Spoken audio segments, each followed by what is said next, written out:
Megastar Chiranjeevi గారికి ఇద్దరు sisters ఉన్న సంగతి తెలిసింది. అందులో మొదటివారు విజయదుర్గ గారు, మరొకరు మాధవీరావు. విజయదుర్గ గారికి ఇద్దరు అబ్బాయిలు, సాయిధరం తేజ్, వైష్ణవ్ తేజ్. అయితే ఆగస్ట్ 13న విజయదుర్గ గారు తన బర్త్డేను సెలబ్రేట్ చేసుకుంటున్నారు. ఈ బర్త్డే సందర్భంగా సోషల్ మీడియా వేదికగా మెగా ఫ్యామిలీ మెంబర్స్తో పాటు మెగా అభిమానులంతా తనకు బర్త్డే గ్రీటింగ్స్ తెలియజేస్తున్నారు. ఎప్పుడు సోషల్ ప్రొఫైల్స్లో యాక్టివ్గా ఉండే సాయి తేజ్ అలాగే వైష్ణవ్ తేజ్లు తమ మదర్ విజయదుర్గ గారితో కలిసి ఉన్న పిక్స్ని షేర్ చేసుకుంటూ బెస్ట్ విషెస్ని తెలియజేశారు.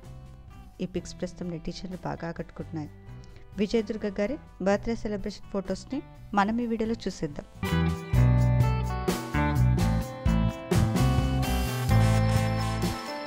ఈ వీడియో నచ్చితే లైక్ చేసి ఇలాంటి మరిన్ని లేటెస్ట్ అప్డేట్స్ కోసం ప్రైమ్ తెలుగు ఛానల్ని సబ్స్క్రైబ్ చేసుకొని బెల్ ఐకాన్ని క్లిక్ చేయండి.